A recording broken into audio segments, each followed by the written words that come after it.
Good day, good life. Ako nga pala si Okim. Samahan niyo ako. Tara. Okay, ngayon nga pala, Lunes na naman. Pasok na naman tayo at ayan, nagkape na nga tayo para sa ating almusal. At nandito na nga tayo sa may sasakyan at good morning sa lahat. Yeah, happy Lunes na naman. Kaya tara, bakbakan na ulit. Eto, bumiyahin na tayo papunta natin. Trabaho, alright, all goods na all goods. Ganado ang ating Lunes. Ayun, kinakantahan pa tayo ng mga ibon, pampagana. Thank you mga birds. Ang lulupit nyo talaga. Alright. As ayan, alas 7, andito na nga tayo sa site. At ito na naman ang ating bagong babakbakin. Alright, ayan. Bagong site, bagong pintura na naman to.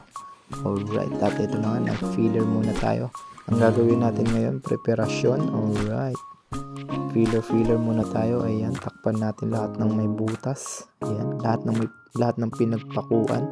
Tatakpan muna natin, syempre, bago natin siya pinturahan. Alright, all good. Sa ayan, alas 9, syempre, pahinga muna tayo. Kain muna tayo, break time is moko time. Alright.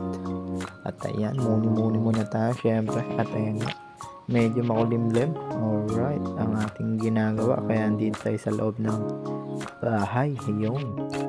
Alright. Kasi ayan, tamang tape naman tayo. Tatakpan lang natin itong mga hindi dapat mapinturahan. Alright, ayan. Tulad na ito, bintana. Ayun. Siyempre, kailangan natin siyang tapean. Dahil wala tayong pambayad niyan pag napinturahan. Dahil joke lang. Mahirap kasi maglinis kapag napinturahan natin yan. Siyempre. Sunod natin ito, paplastikan naman natin sila. Lahat ng pinto, bintana, ayun.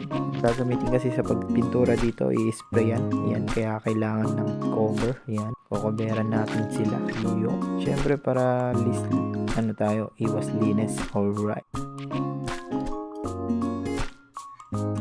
Ayan na nga, all good na. Natakpan na natin ang bintana at mga pinto. All good. Tapos pagkatapos nun, ito, liha naman tayo. Ayan. Pinaglilihan na natin ang lahat ng pinagtatakpan natin na filler kanina.